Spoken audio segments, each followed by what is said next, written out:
Hi, Resilient Sunshines. Thank you so much for joining us today for another episode of the Grit Makers podcast. We're finally back from the back to school, from the summer holiday, from all these periods that got us distracted this summer. And I'm super excited to be here for a new episode with new guests for an awesome and wholesome panel to inspire you guys, but also be inspired. At any time, please feel free to drop in the chat. Let us know your questions, where you're dialing from, and your own definition of resilience, because I'm going to get our guests to introduce themselves and share their own. So, without further ado, I want to start with you, Jamie, and get to know a little bit more about you in a couple of minutes. Just tell us who Jamie is and what's your own definition of resilience. Hi, everyone. I'm Jamie, and I'm very neurodivergent, but I was an early ADHD diagnosis. And so we know each other from a networking group, and when you were like, "Oh, does anybody want to join another podcast that explained the theme?" I was like, "Oh my God, this is the most me circumstance ever." And for me, I think resilience is I really do think that it's a lot more personal and subjective than people make it out to be, in that I think we all have our own bandwidth of what resilience is. And I think that that's really important because in this neurotypical society, I think a lot of neurodivergents are often seen as not being resilient, but because I think that there are different standards, when in reality, I think there are some ways where neurodivergence do maybe have, I think part of resilience is being honest and recognizing, okay, this is my bandwidth in this situation. And then there are times where we have a larger bandwidth in certain areas of our life. And being resilient really requires us to know who we are, because I think sometimes people confuse resilience with sort of being disconnected to themselves, and they're not noticing the cues in our bodies of actually I've passed my resilience, my threshold. So I think resilience is really tied to really understanding ourselves, what actually works for us, what doesn't. And I think when we do that and we really know what environment is optimal for us, this is where we can be really resilient. And I think a lot of us all have the capacity to be resilient, but when we're not in the environment that allows us to thrive, we may not necessarily see that. Whereas I think sometimes people see resilience as you can survive in any environment. And I think that in some cases that could be true. And I also think that in a world of billions, that's not going to apply. And I think that resilience, really knowing ourselves and knowing where we thrive, where we have the areas where we cultivate those strengths. And I do think that it comes from really honoring who we are. And I think we all have different areas in our lives where resilience shows up. That's my personal take. Hmm. It's so powerful because every single episode I say that every single time we have a definitely completely different definition of resilience. And that's what I love so much about it. I love so much the fact that resilience is really something that you can customize, custom make your own. And something that you say about the environment where we reside or where we are is so, so, so important. Like someone once told me, feel in the environment that makes you sick. And that was really something never left me. As you go back, for example, where you've had like some childhood traumas or other type of traumas, like whatever you try to become a different version of yourself and you're in that environment that tries to bring you back to that moment, I think that's like also a test of, of your resilience, being able to develop certain skills that allows you to handle that. um, so yeah, it really took me back to this moment and this advice that I had received. So thank you so much for sharing that, Jamie. Um, Yeah. I know Angie would resonate with a lot of these things. Especially, but I don't want to steal your introduction for you, Angie. So Well, can now you? I'm intrigued because I kind of feel like if someone offers to do an introduction for you, like, wow, what are they going to say about me? When you were at school and the teacher asked a question, and I was always worried that by the time it got to my time, I'd forgotten the question, or I was just copying someone else. I was like, but I was prepared because I've watched your podcast before, and I thought, like, what's resilience to me?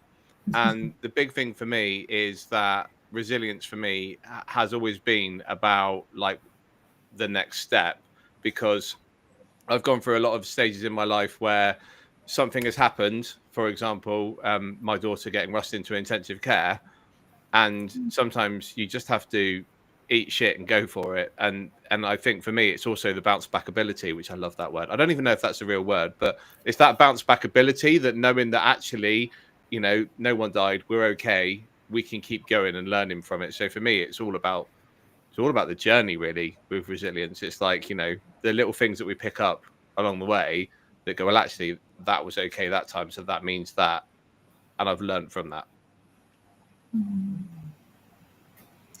And if you were to tell us a little bit more about you, how would you Wow. how would you intro yourself? How would I intro myself? I'm a coach, and I work with people, helping them create life without limitations. Unblocking all that crap that we've got from our childhood, that's stopping us doing our everything we want to be now, and helping us be our best selves, not just for ourselves, but also for like our loved ones around us as well. Because I'm a massive believer that we're only here once, so this is our time, right? Mhm.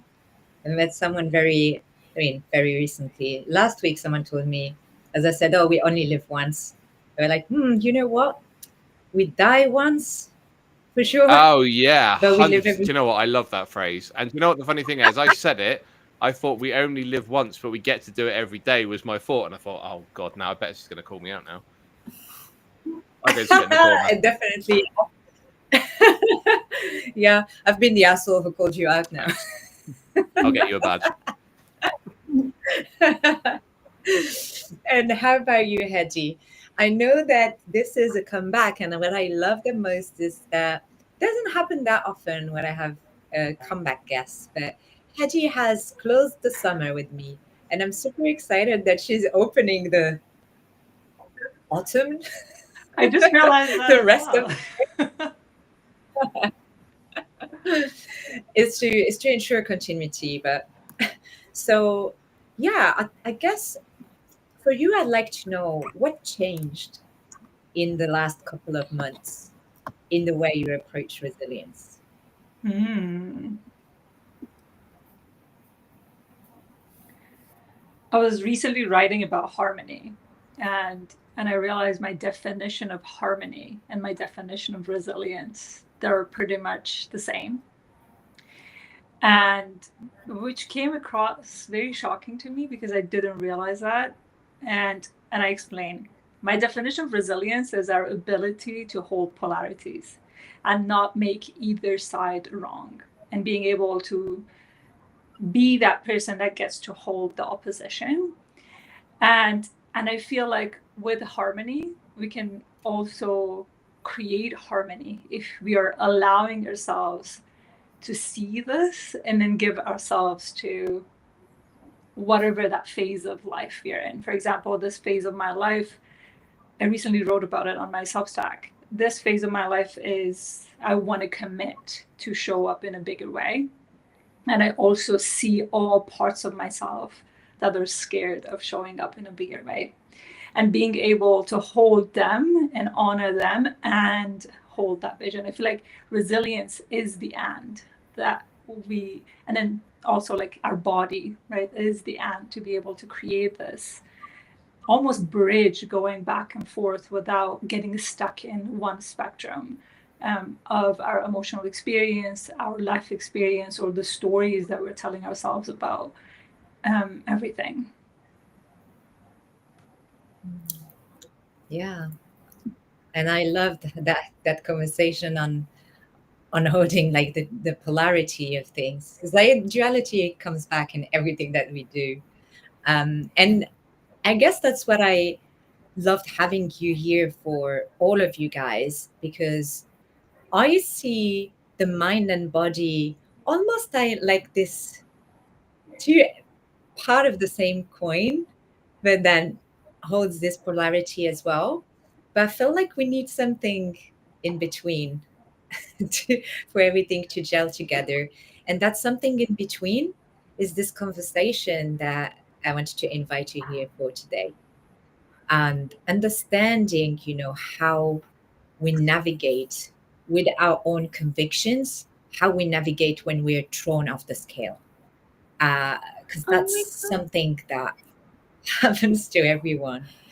Can I How do you feel about it? Can I just say, you guys, I'm an astrologer. I'm trained in ancient and modern astrology. So much of what you guys have been saying is just very astrological in nature, from talking about the scales and harmony and balance. But even before talking about that, you guys are talking about like, oh, the beginning of autumn, and we're in Libra season, which starts off the autumn season, and you're talking about harmony and balance, which are like things that are represented in Libra. But in modern astrology, Libra is kind of like written off in a way that's a little one-dimensional. And in ancient astrology, it's a lot heavier. So some of the layers of what you were mentioning about resilience sort of like connects. There's things that you said that were very attuned to just the cycles of where we're at right now, and the polarity of just, because I see things through an astrological lens where there's very much harmony and balance, but you're right, it is connected with resilience. And oftentimes people mistake Libra as representing balance when it's actually the scales that represent the balance. And you need to have resilience, because imagine if the scales are weak and faulty, you don't have that resilience. Things are going to seem so much heavier when they're actually not. And there's just things that are like kind of off. And Libra is the sign that's often about indecision. And so I really loved what you said about how, you can hold space for both with the polarity, but it doesn't have to be like, it can be all of these things in harmony and creating the connection. And then there's other technical stuff that I'm not going to get into, but it's literally tied in with like, oh, the planet that rules Libra rules the other sign, and the next resource is the sign that represents connection. So they're all interconnected. And I feel like in a lot of ways we have a connection and an awareness without realizing it in so many different ways, whether it's through astrology, through science, through spirituality, through medicine, through so many different ways. And I just thought it was really beautiful that like we came together at this specific moment, at this specific time, and the things that you mentioned were just such in flow. And I thought that was beautiful. And can I add something to that conversation? One thing that I changed my mind about is I no longer believe in balance. And the reason that I don't believe in balance anymore is like we are not balanced in our bodies. And I talk about posture a lot. We are asymmetrical by nature. We're actually a little bit heavier on the right side of the body, because except the heart that is on the left, the rest of our organs are on the right side of the body. And just because of that, when we're moving, and what I'm teaching people is like, how can we bring that harmonious relationship between the left and the right? It's not necessarily getting the right to do what the left's supposed to do and the other way around. And I think that's sort of the state of the world as well, right? Like we want everything to be similar, exactly the same, rather than really honoring the differences. Well, like this difference is really lived within us, and this thriving for balance is like sometimes can be the reason that we can't be resilient, because we just don't allow things to come together and the way they meant to. And I'm so glad you said that, because I feel this way. And that's why I mentioned, Libra doesn't actually represent balance. It represents the scale. And I was always that person that used to trigger a lot of people early on in like the coaching industry, when I was like, I don't believe in balance. There's a lot of narratives that I didn't believe in. Like, I don't think business is a marathon, or at least it shouldn't be. And now we're dealing with the repercussions of that with burnout, and all these different things. And I'm a Libra moon myself, but I have what's called like a damaged moon or whatever. So like I guess like, someone can argue that my my Libra perception is unbalanced, but I'm like, I think that that's also more real. And for me, one of the things that I know I upset a lot of people in the coaching community when I would say this is there was a phase where people would say like, be fearless. And I'm like, well, that's not sustainable. It's not realistic. It actually goes against neuroscience. And it's the same way with balance. It's like, if you set yourself up for balance, for being fearless, for perfection, you're setting yourself up for failure in a way that you're going to perceive it as something negative, when failure doesn't have to be negative.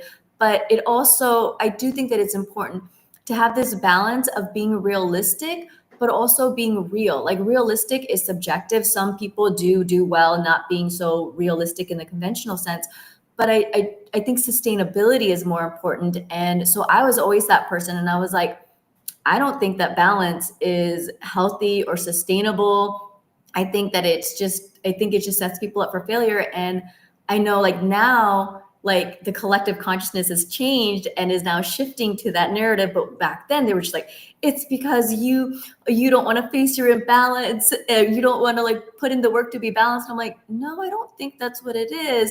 And I didn't see like balance, like not being balanced as a negative thing anyways, because I would look around and I'm like, you strive for balance and you don't seem to have a lot of fun. I'm enjoying myself. So I'm glad that you mentioned that. And I feel like that's one of the journeys in entrepreneurship where people don't talk about it. And I think that it is important. They think there's a lot of content pollution that's out. And I think in the beginning, it was a lot of like word vomiting. And now we're kind of dealing with like the hangovers and the consequences of that, and having to pick up the pieces of the things that weren't necessarily the best narratives. And so I think it's just really interesting the way things kind of evolve.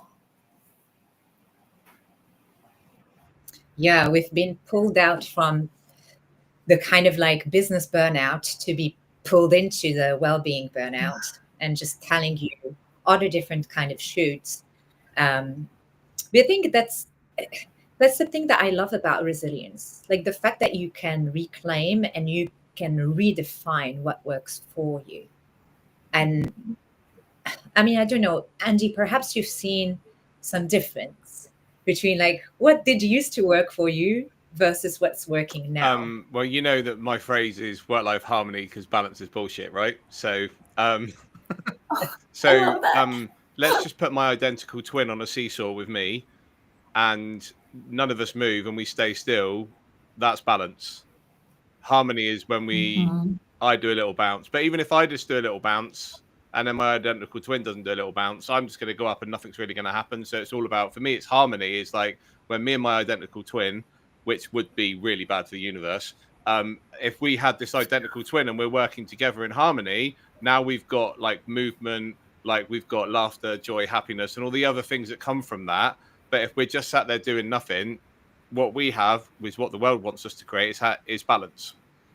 And that's why I feel like balance to me is utter BS. I don't know if you're familiar with the bass player called Victor Wooten. He's like a phenomenal bass player. But there's 12 notes in the scale, in the music scale. And he always says, there are no wrong notes. You're only ever one note away from a right note. So like for me, it's like, that's it. When it comes down to music and so forth, for me, music and harmony and all the way like music works. And, because for me, it's all about working those things together. I don't want to say give and take because it's so cliche, but it is, right? It is. You can't sit there and do nothing on a seesaw with your identical twin. I love that. And also I guess that allows us to, I realized that didn't perhaps answer your question, by the way.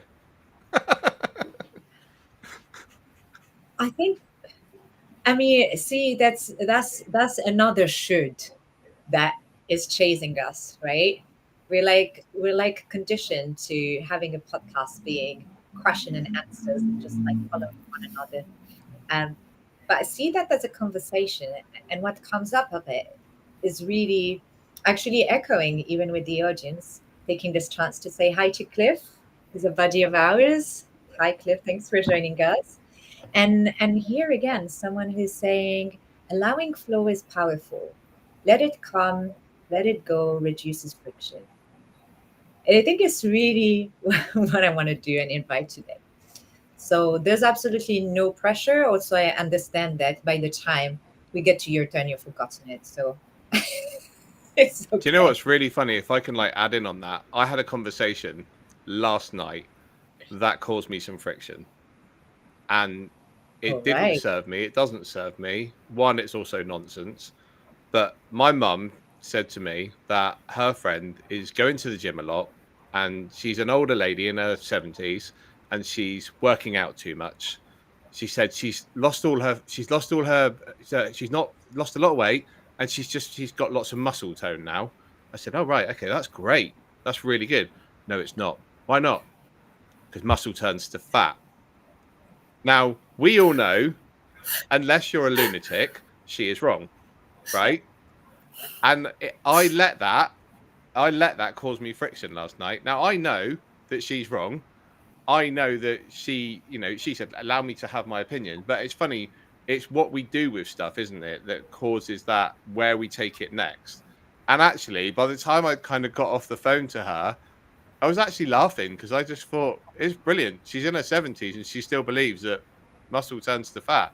And I was like, the knock on effect of this, and I know Hedy is the one to have this conversation with, is like, as an older woman or man, like having a good core and strong muscles is like phenomenal for our well-being. And Amazing. it's been something that I've noticed in this last 6 months. I've not been particularly great at going to the gym, and I've caught myself out on it. But when I've gone to look at my goals and my plan for the last 3 months of this year, they've all come back to, I didn't do this because I didn't feel good in my body. My wellness, which is my number one goal, wasn't my key focus.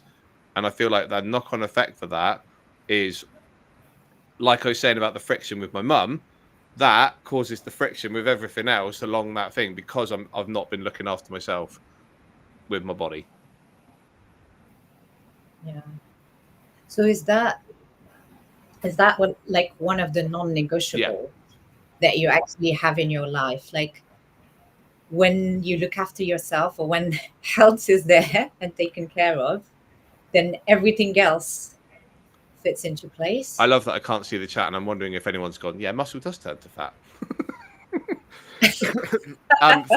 For me, actually, it's always been a number one, but the last 6 months has been a bit hectic in work life and everything so forth. However, because I've let that slip, I've then seen, I'm a living example of someone who used to go to the gym 3-4 times a week.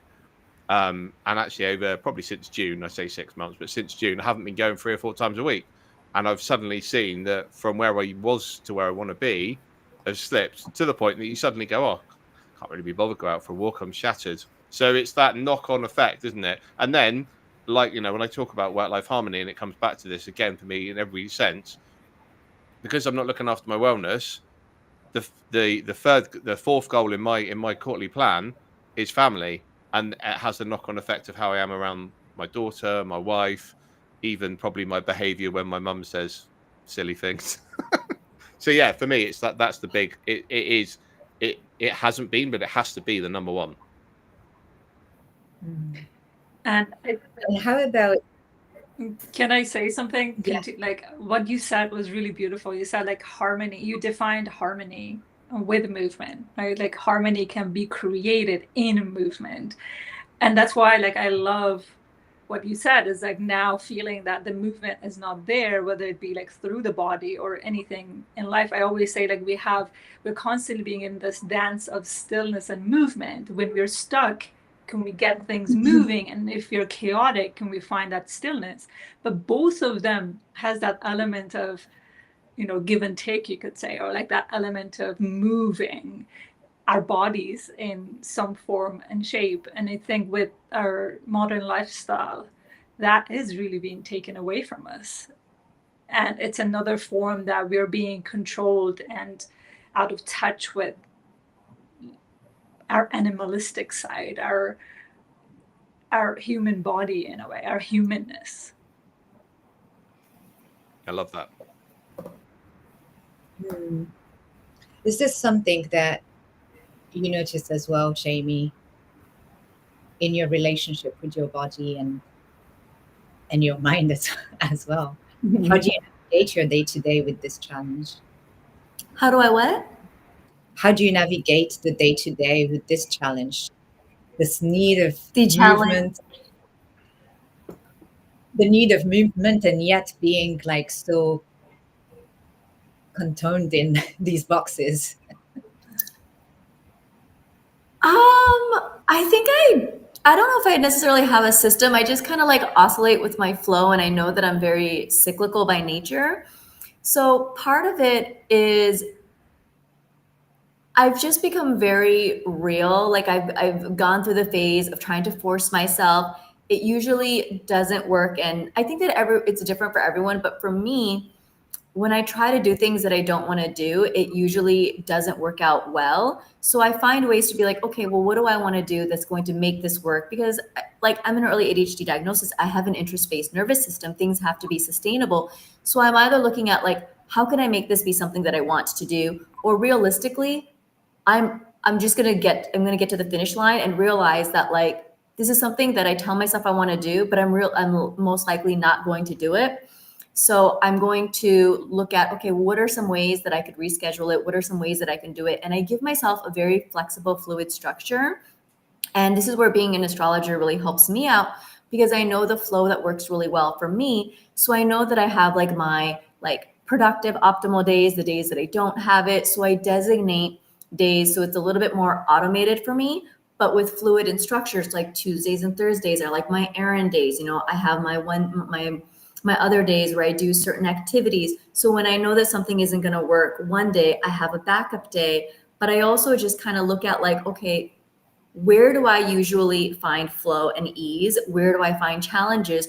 What can I do? What do I need to automate? Is there something else where I need to not do it? Do I need to get it delivered? Do I need to delegate it? Do I need to rearrange my life? And I try to think about it from the perspective of I kind of turn it into a game where I'm like, I like this. I don't like this. Yes, no. And so I'm not putting pressure on it. It's just feedback and information. And then I'm just like, okay, well, what if I try doing this? What if I try doing that?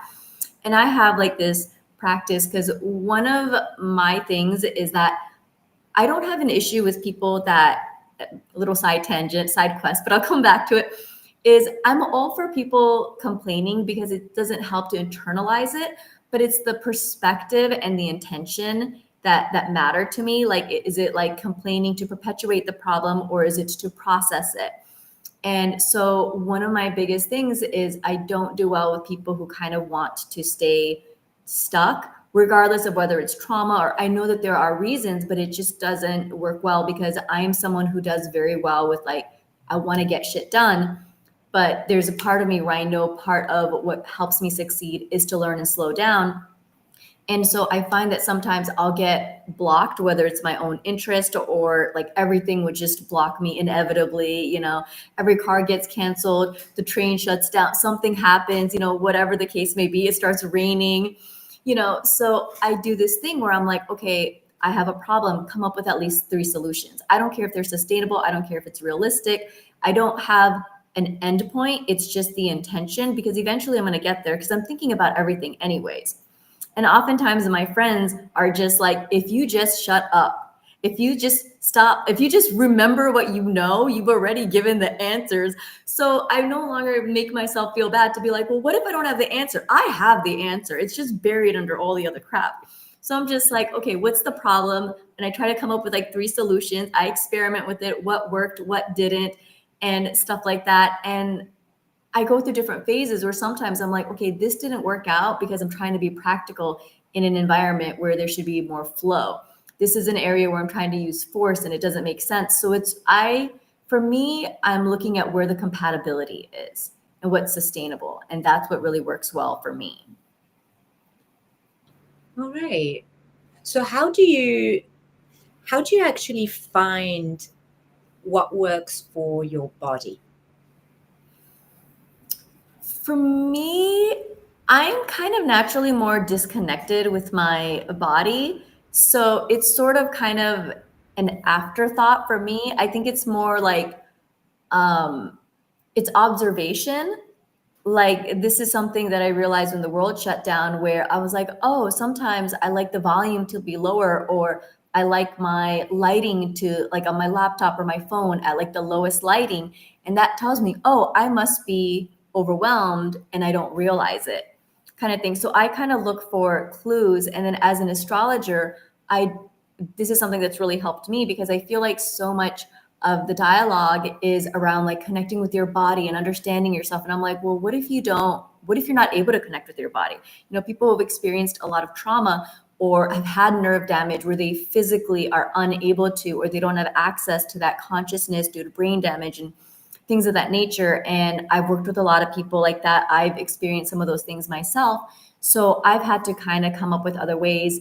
And for me personally, I do use astrology to kind of recognize, like, okay, what part of the chart rules my body, my feelings, my conscious awareness? And those planets tend to be, they challenge each other. So then I'm like, which planets support those? So this is like the astrological way of doing this. I think other people, you know, if they don't use astrology, can find their own version of like recognizing, like, okay, what is, for people who aren't able to kind of connect with their body, where are the clues? Where are the information? Because I think where I had the hardest time and where I got really discouraged early in my journey is people were like, in order to be successful, you have to connect with your feelings, you have to connect with your body. And nobody really taught you how, which I understand because everyone's process is different. And it was always like the mind was villainized. And for me, it was actually something that supports me. And it's in my chart that using my mind actually does facilitate me. So that's part of it. I'm also big on regulating my nervous system, because if your body isn't regulated, you don't feel safe. There's going to be a disconnection with your body.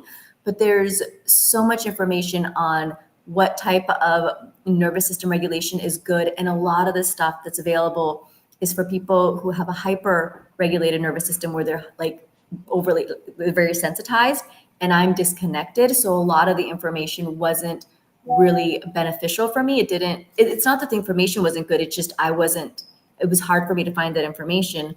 So I had to go through like the deep dive of, like, I've been a medical researcher, so I have a little bit of experience with this. And I had to look through like the nervous system and understanding what my body does. And so I've had to kind of create rituals around looking at clues to identify how my body communicates with me through observation. Like, I've had experiences where I'll procrastinate for 3 days to go grocery shopping and I would feel bad.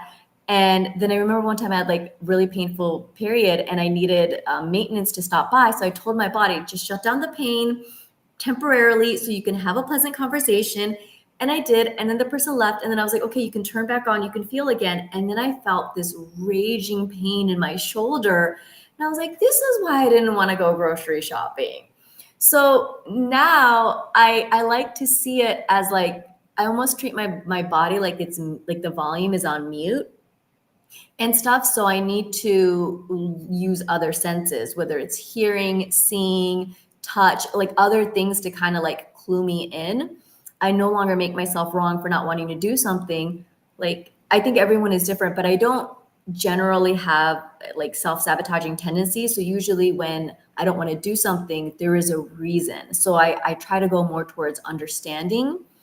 And the more I do that, I feel like my body just kind of speaks to me. But my body doesn't really speak to me in the way a lot of people describe it, where they're like, oh, I feel the tension here, I feel the tension there. It's more like, what's going to motivate me to move? When I'm doing the thing that's actually good for me, that's sustainable for me, that's ultimately what it is that I want, my body naturally moves. So when I don't move, I now see it as a blessing, because I'm not going to waste my time doing a bunch of legwork that later on I'm going to be like, well, I didn't have to do any of that. You know, so now I'm like, okay, before we even invest in anything, what are we going to do? How are we going to tweak it? So when you do the thing that lights you up, does that give you a feeling in your body? Because you said about not feeling that feeling in your body when you have like the tension or something, but is there the opposite for you? So like when you get butterflies, happiness, joy, do you get that feeling in your body?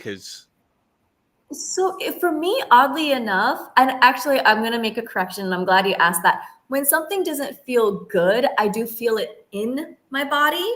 when something is enjoyable, it's actually like outside of my body, and I feel like it's kind of like floating around me.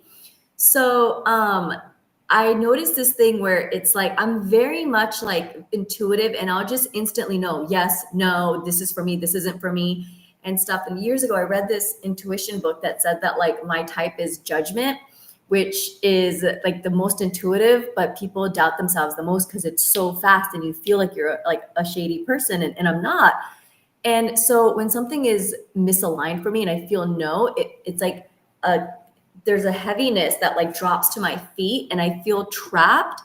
And it reminds me of, and maybe you guys can help me with this because I haven't been able to figure this out, is there's this movie that was set where these prisoners had these huge heavy metals shoes.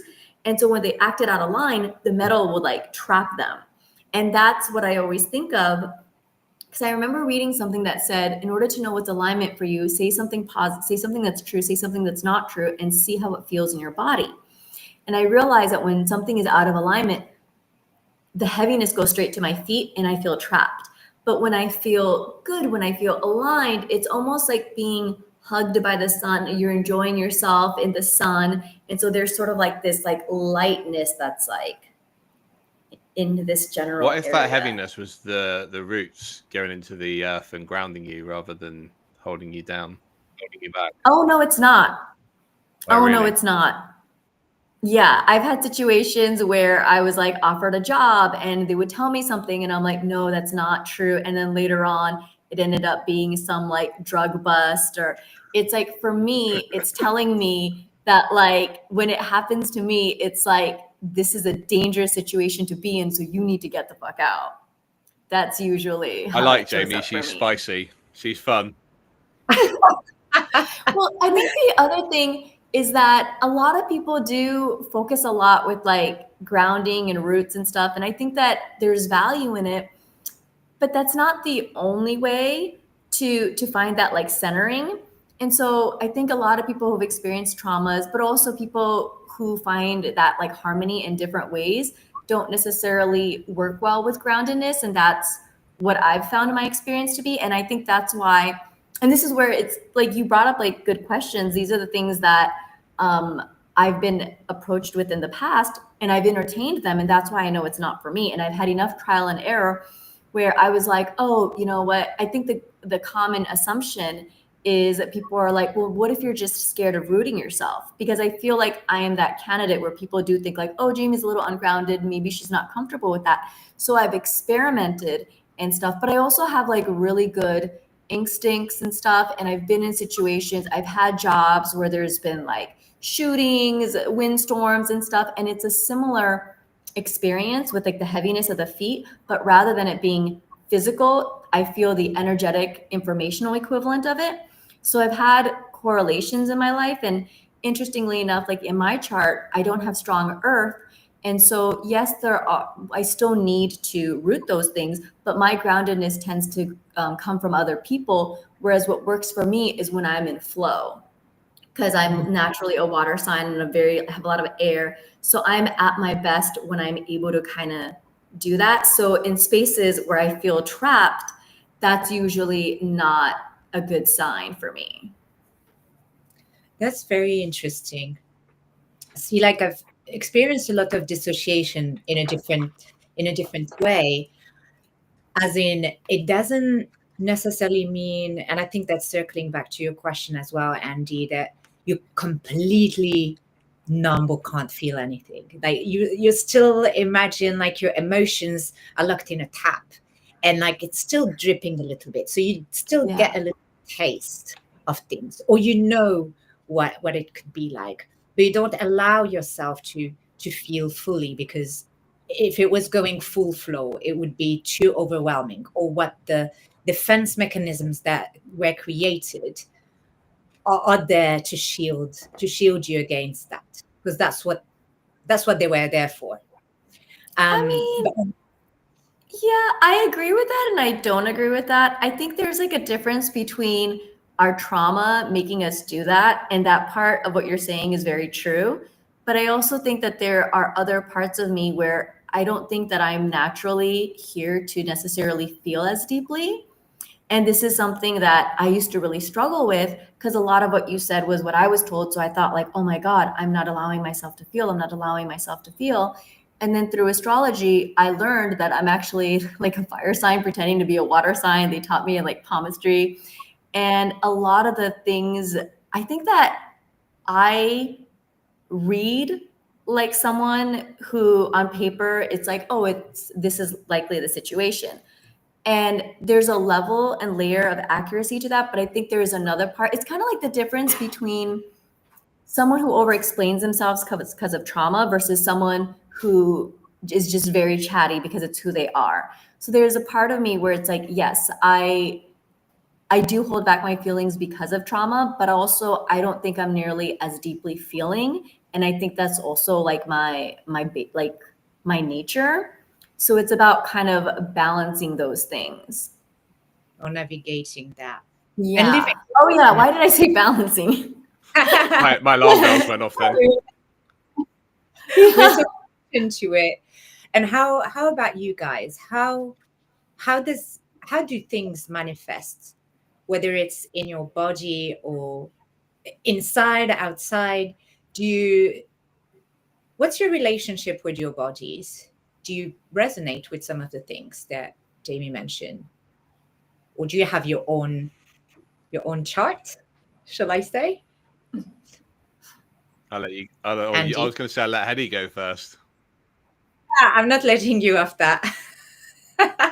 You're not letting me off. Okay, cool. So for me, it was almost kind of bringing a question back to Jamie again. But it was, for me, it's those traumas and those things that have happened to us in our past don't have to control us. And we have ways of removing those neural pathways that have been set, basically. And for me, I know that there are things that have kind of caused me trauma or upset, or, things that have kind of caused me to kind of, feel like disruptions going on in my body. But I know that it's what I do with that really, for me. And I meditate every day, I journal every day. I normally will try and do 2 meditations a day. And the reason I do 2 meditations a day, because I always say at some point throughout the day, having a 13-year-old daughter, we are triggered. We're a rifling house of hormones.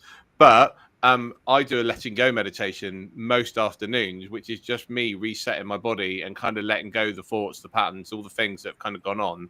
So I think sometimes for me, I know that there's things that I've not dealt with when I was younger. And, I'm just going to give you like a real classic example. 4 years ago, we lost our dog. I had years of amazing memories with that dog, the most amazing dog ever.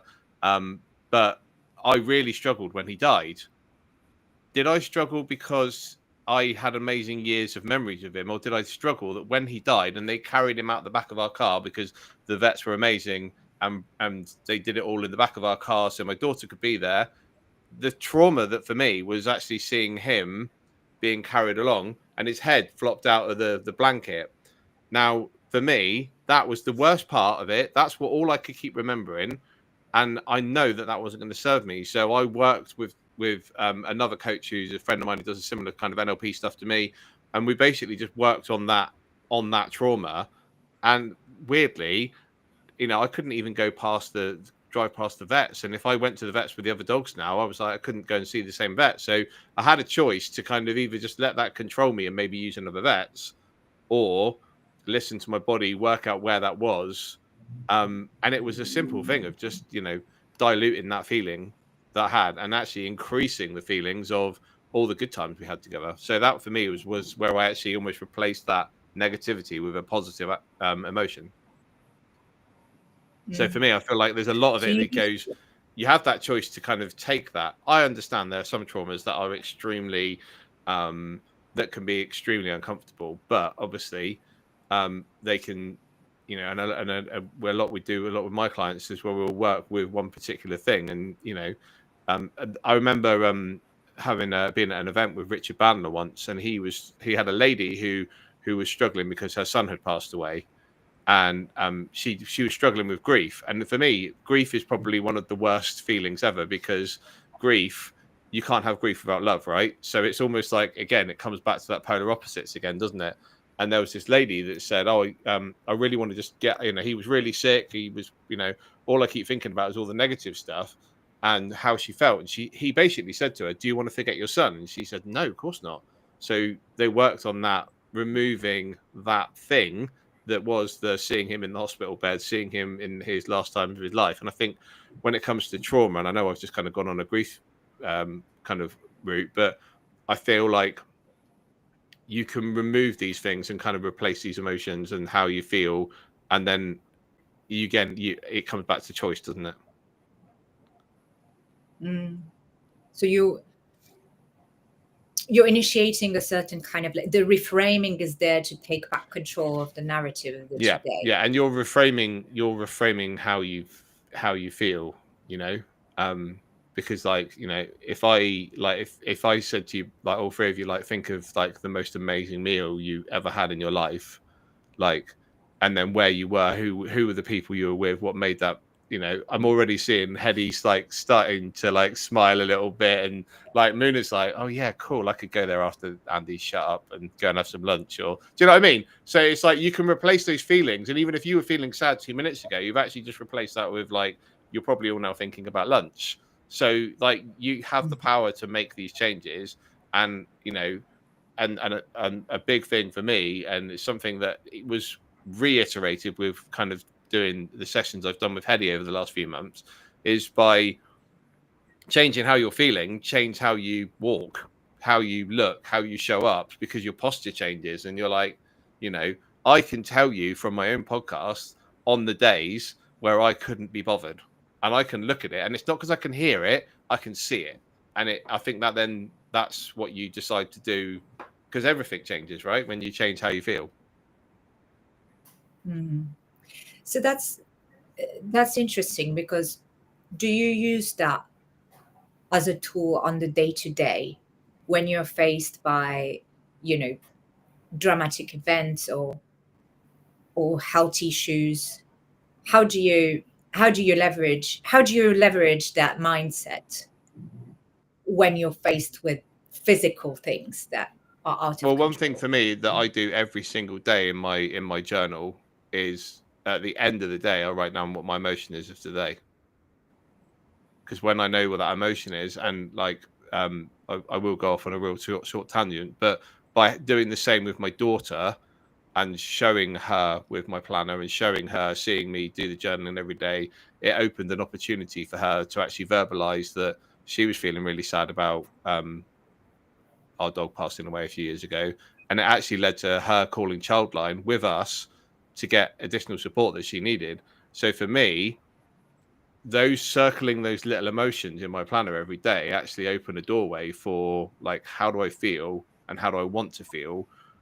Because if I've got, grumpy, shitty face, and I'm doing that tonight, tomorrow morning, I'm going to know that I don't want to wake up like that. So in the bottom right-hand corner of my planner, it says creative thoughts. And for me, it's like, what your creative thought is your creative mind. How can you make tomorrow better? And it's all about how you can change that. And you've got the choice to either sleep on it and, wake up with it still there in the morning, or you've got the choice to change that emotion and change how you feel tomorrow.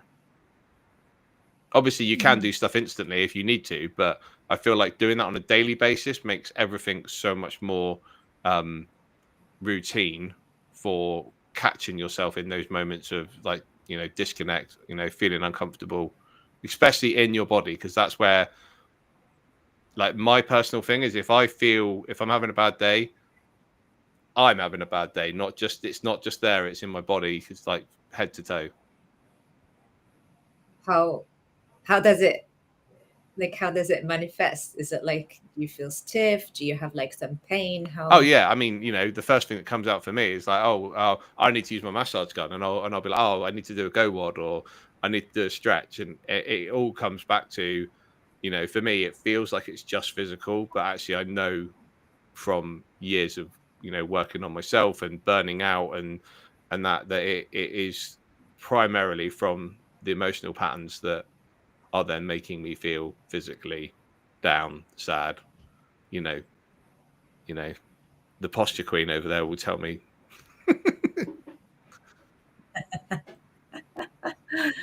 Is this something that you notice indeed, Hadi, like within yourself or within your clients? Does the body speak so loudly? I have a lot of thoughts on this conversation. Saying that is there are multiple truths can coexist, right? Like it's not one thing that fits everybody. And Jamie, I have Sun and Moon Aquarius, and my rising is Taurus. So I live this paradox of here and here, right? And nervous system and presence. And that is, I lived that through my own car accident. And I know Andy and I had that conversation, is like, it's not, they say you can change your mind about something. But actually, when your nervous system impacted, you don't have capacity to even change your mind about anything, because you almost don't have a mind, to be able to reprogram that. And that's why, like meditation, I teach embodiment, but that doesn't work for someone who just had a car accident or who just had a very severe thing happen to them, because the body is stuck in that fight and flight or freeze. And only if we can give the body that ability to pendulum. One thing that I think a lot of people don't understand is actually the body has the capacity to do the pendulum thing, finding the tension and finding the softness. But oftentimes we feel like if we feel the tension, we need to stretch it out or we need to make it go away. But actually the beauty of the body is able to hold paradoxes, and it's able to show you the duality. But the mind, especially the analytical mind, is so limited in its ability to pendulum. But obviously, if we connect to the mind with a capital M, we have a lot more capacity to go there. But we won't be able to go there if we don't have the body that gets to hold it, gets to feel safe in that, because there is that element of letting go in that mind with a capital M to be able to access it, which is the mind-body coherence that happens. But I think it's really important, depending on where people are at, teaching them to pendulum through the body. And it's mind-blowing the information and the wisdom people get from the body to be able to actually go into the depth of it. And for me, like, I couldn't meditate. Like, after 5 years of meditating after the car accident, I didn't have access to it. And it was very much with that mentality of, if I change my mind about the accident didn't do anything, everything is going to be fine. And I kept pushing through. And until like 2 years later, I finally felt defeated. I was like, this way is not going to work. That's where I had to go do neurorehabilitation work, do somatic work, do all that work to find that capacity to do other things. Yes, right now I can reframe it. I can get on board with reframing things or giving myself that option to go to the other spectrum, right? But when you are in that fight and flight or freeze, you're stuck in one spectrum through the body, and you're not able to actually transition out of it unless that you actually teach the brain and the body to pendulum again. As an example of it, people can actually practice this, and it's such a powerful practice, is like, if you have a thought or a negative emotion, sitting with that negative emotion and that thought and trace it down to your body. So noticing where does that live in your body and really understand the texture of the sensation that lives in the body. Like, is it heat? Is it like gripping? Is it like punching? Is it coldness? Are you feeling the sweat? It can be so many different range of things. Like getting really clear on what is it in the body. And then while sitting with that stiffness or density or discomfort, finding another part of your body that feels either neutral or soft. And then giving yourself that time for them to actually meet. The amount of wisdom you get out of this simple practice that I do with everything, especially, like I already talked about this, I think in the previous podcast, I'm a big fan of internal family system, IFS. It's a psychotherapy practice. And when you actually do IFS and you can trace back each parts of you, like in IFS, we have multiple parts. And I never got behind any psychotherapy practice as much as I feel like IFS is accessible to everybody. There are a lot of free resources you can do. You can actually see how a specific part, like for me, there was this strong part that I felt like I was holding. And now I know it was coming from this rooted belief that as a woman, I can be smart, I can be this, but I've never seen any woman growing up that could do that. This was the grip for me. And in IFS practice, there was this part that was occupying this pole, right? And only, it's not like, and now it made sense to me why I had all these like very subtle tension I could feel in my elbow and in my grip. I couldn't explain it. And then after that realization and that practice, that went away. So there are like, we look at these like really massive sensation when we're talking the body. Actually, when you do the somatic work and not looking at the body as a physical sensation, rather it's like they're a lot more subtle. Like how I differentiate it is like when you do abs exercises, it's like you can really feel that muscle working. But when I'm talking about somatic, it's sensation. It's like they're so much subtler than that. And sometimes when you actually do it, you feel like you're on drug or something because it's so psychedelic. It's so unreal. And you're like, oh my God, how could this be real? Right? It's like, but then again, all can be true depending on, I feel like for me, my life asked me to go in a different path because the typical path of reframing didn't serve me, didn't work for me. If reframing works for you right now, great.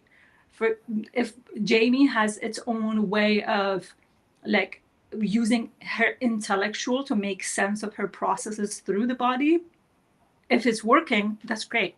We can only ask deeper question or explore or be invited into other modalities if it's not something that's not working for us. We can't really feel, we know that there is more that we want to explore, we want to invite in. Can I add to that? Because you touched on some great things, and I want to tie in resilience, the nervous system, somatic, the systemic things, all of the different stuff. Because one of the things that I find really interesting as a woman of color, and I've been a medical researcher, I work closely, I do a collaboration with a medical astrology doctor, we co-teach medical astrology. And so there's all of these layers. And the other thing is that because medicine is based on the white male body and women of color, there are studies done where we actually experience more health issues, more autoimmune diseases. There's like systemic considerations. And so what's interesting is that I work with a lot of clients who are psychologists, part of the medical industry, and depending on where people are in the world, unfortunately, they don't necessarily get a lot of the medical training that they need to. And even psychologists, a lot of times they don't get training on the nervous system. And depending on where you live in the world, the insurance system will actually restrict it. It can jeopardize your licensing. It's like a whole ass thing. And so I've had a lot of psychologists like hire me to be like, I need to learn more about the nervous system. So I do all of this research and stuff. And one of the things that a correlation that I've noticed is that with the nervous system and regulating your nervous system, there's something called the window of tolerance, where basically when you're dysregulated, you want to get to this window of tolerance, which is sort of like your Goldilocks.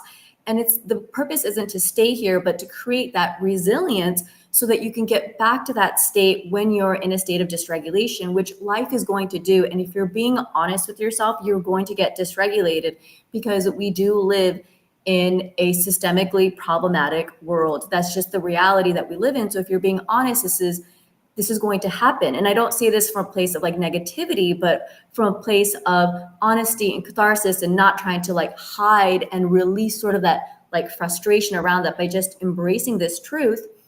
And so the nervous system can either be hyper or hypo-regulated. So you can be either really sensitized or more on the side of being kind of disconnected or disassociated and stuff. So a lot, what I've noticed is that, or like the thing is with people who've experienced traumas, neurodivergence and stuff, especially women of color, and especially women of color mothers, women who have given birth as well, neurodivergence, anyone within that spectrum, and it's not limited to, but there is a greater likeliness within that demographic where these are people who don't even know how to get into that window of tolerance. So even regulating the nervous system could just oscillate because you need to develop that resilience. You can go from being disconnected to overly connected, and all of these oscillations are taking place. There's a lot of discussion where things are kind of like standardized, which I think they can be problematic. And so one of the things is people talk about how great meditation is. And yes, it can absolutely be beautiful. And also for people who have a hyporegulated nervous system, the meditation can actually further disconnect you, make you more despondent. So there are problems related to that. And I've had to get very advanced, like anatomical training. I've translated Egyptian tablets to in Latin scriptures, and well, I myself haven't, but like I've had to like translate like Latin, like ancient scriptures to learn things. So there are times where it's like I've looked at clients' charts and been like, okay, your C1 and your C3 is misaligned. It's pinching your phonetic nerves. There are certain parts of the nervous system where there are things that'll get triggered. And what I find really interesting is that there's a lot of information that's not necessarily designed for neurodivergence, but people who have a dysregulated nervous system are the ones who are the most dysregulated, tend to be neurodivergent, and yet it's not necessarily designed in a way that's neurodivergent. And I lost my train of thought. There was something I was going to say that was really important in relation to this. Oh yeah, like, they talk about how sometimes neurodivergence can take like weeks, hours, months, sometimes even like years till they know how they feel. So something that I've also noticed, and this is where I think this is something a lot of people aren't aware of, but I think that sometimes there's this attachment to linear timing and stuff. So people will be like, where do you feel it in your body, your sensation, all of these different things, right? But some people, it does take time. So when you do the work, you're not necessarily going to feel it right then, but you might feel it later on. And when I look at a person's chart, I know like, okay, this is the time, the environment, the where you're going to be more connected.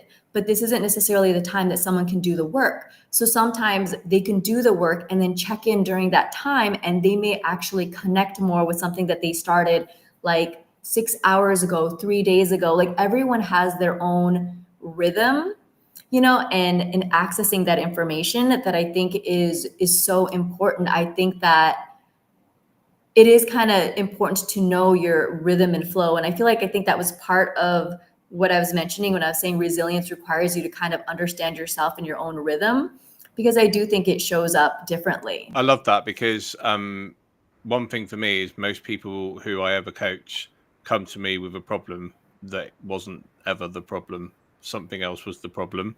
And it's funny how people always, like you just sort of saying there, but like, I think there's where you feel that in your body for me is one of the most annoying things ever, because that feeling that you have, let's just say, someone just comes to me in a session, that feeling that they're talking about right now probably isn't what's giving them that feeling in their body. So I always feel that like it's a multiple of different things that, that's why I hate it when I hear coaches talk about fixing people, because it's like, we're not here to fix you. We're helping you. We're here to help you discover like what is possible.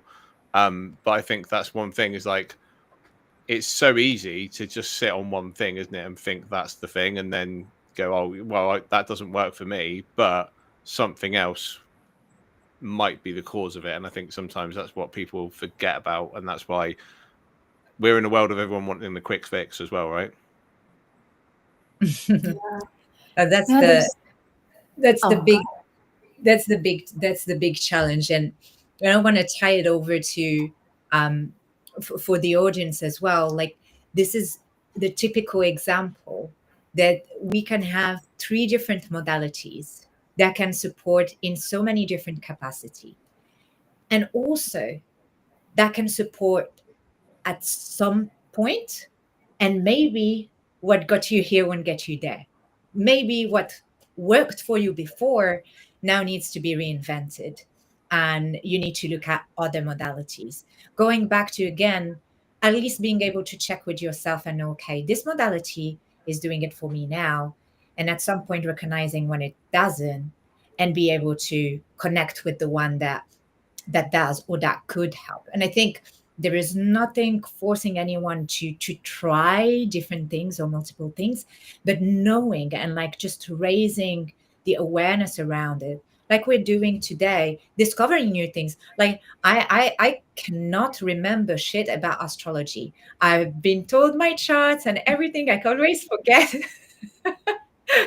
The guys here are more aware, so they definitely know a lot more about it. But it is something that at least I know exists and is there and is available when I'm ready for it, if I'm ready for it. And I know that reframing exists and NLP exists. Well, again, that's my training as well. So that's what worked for me before. But now I'm coming to be a lot more connected with my body and with movement.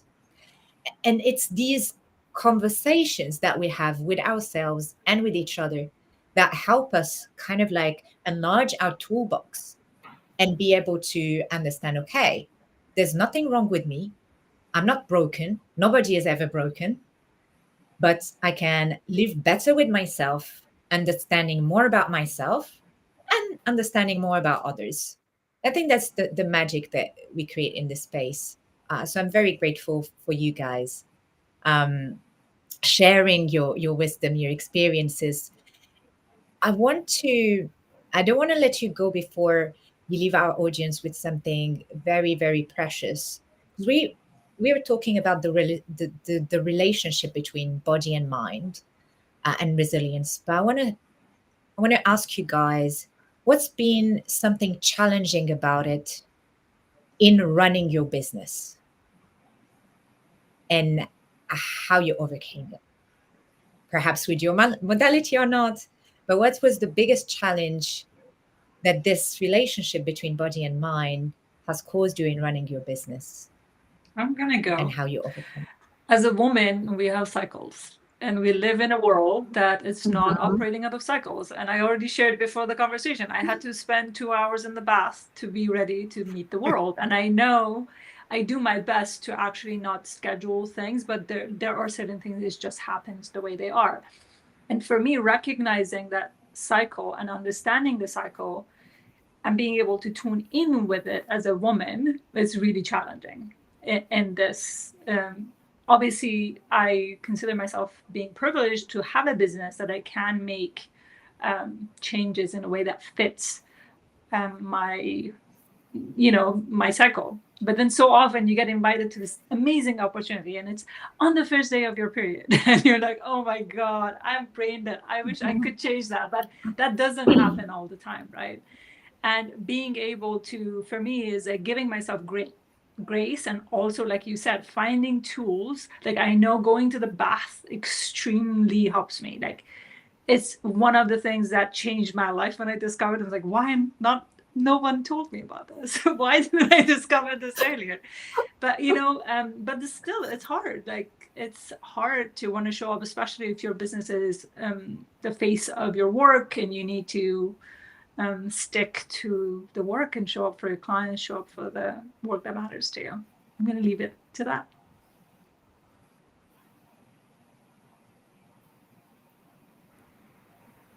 And how about you guys?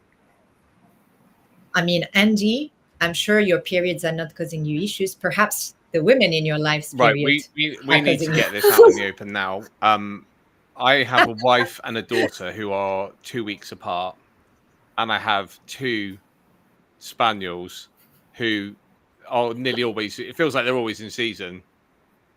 I tell you, you do not want to be in that house when the dogs and the wife and the kid are all in season at the same time. I say season, period, whatever you want to call it. However, but as a guy, there's one thing I really want to point out is that, like, in my business, I have, and I'm going to kind of go along with a little bit like Hetty had said here, but like, in my life and in my business, I have been in situations where other people, maybe on period or have not been feeling great, and I've let the way they're feeling kind of almost like affect the way I'm feeling and taking it personally. Where actually, let's just use Hedy as an example. I would know that if Hedy and I are working together today, I need to give her space and I need to give her time to breathe. And it's the same with my wife and my daughter. I need to give them the space to be who they are.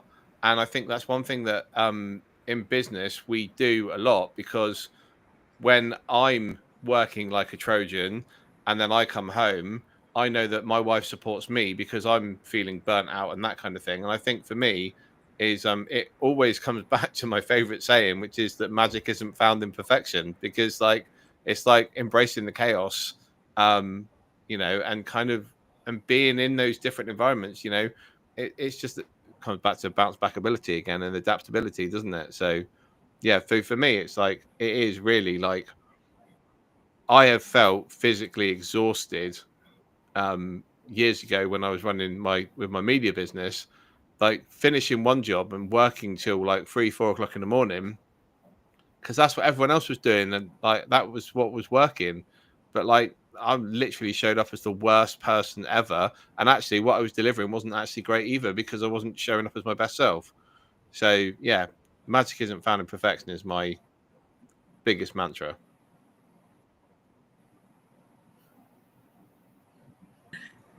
Yes, and to answer the audience, Sabina and Robin are here with us as well in the audience and to say hi. And Sabina, there's definitely a recording of this, so don't worry when you join late. That's the beauty of technology when it works. But I want to circle back to Jamie and go back to you with the final wisdom on when health has been a challenge, how do you overcome it to run your business? Yes. Very similar to Hedy, and some of this is going to be recycled from when we first started the podcast, where I was mentioning that one of the big things for me was I caused a lot of ripples, because very early on I knew, I was like, okay, business isn't a marathon. Business shouldn't be a marathon. I've never ran a marathon, but I know people have run marathons. I'm like, that's not sustainable. That's not healthy. Why does someone want to run a business? I thought you left your 40-hour, 9-to-5 job, 40-hour a week, 9-to-5-hour job. Why would you want to be like sweating and in pain and, all of that stuff? It never made a lot of sense to me. And I realized that I had to change the way I approach things, because I'm very much like, everyone's experience is different and unique, right? But sometimes when things get standardized, it can mislead and cause harm. But I can't just be going on like people's like profiles and being like, oh, I disagree. And in such a way where it's like, I don't come from a place of like, stirring up drama, but I also don't think that it's appropriate for me to necessarily go in a person's space and be like, I disagree with how you are running things as a coach. Like, I think that that's not appropriate. So I actually created a course years ago called Manifest with Pussy Power, which is literally the cycles of women and our flow. Because oftentimes the biggest thing that I learned, and when I started off as a coach, is a lot of people ended up hiring me in the coaching programs I was in because they wanted to deal with feeling discouraged by the template. And a lot of it was, I don't have a negative relationship with procrastinations the way a lot of people do, because it's chemistry. A lot of ADHD people, neurodivergence, it takes us time to build up the chemicals that we need in order to become productive. So it's just how our body works. So I don't feel bad about it. And it takes people, women especially, time before they feel ready and in flow. And so after a while, I was like, well, I'm not going to sit there and like stress and feel bad, because it's going to take the amount of time that it's going to take, and so women, I think we're very cyclical, but we're also very efficient. Our cycle isn't necessarily designed to show up consistently every day. But when we have our window, that's when we just flow. And so I very much work with that. I think my biggest challenges with my body and mind is kind of distinguishing between like, okay, I'm going to do the thing that logically makes sense, which doesn't really work with my ADHD. I have an interest-based nervous system. So I have to be very honest. I have to be very accountable. Like, and realizing this is going to work for me, this doesn't work for me. I'm not going to waste my time trying to do things. You know, some people can argue, well, you're leaving money on the table by not doing this, but I'm like, trying to force myself to do something that I don't want to do isn't going to generate the income for me anyways. I tend to not work that way.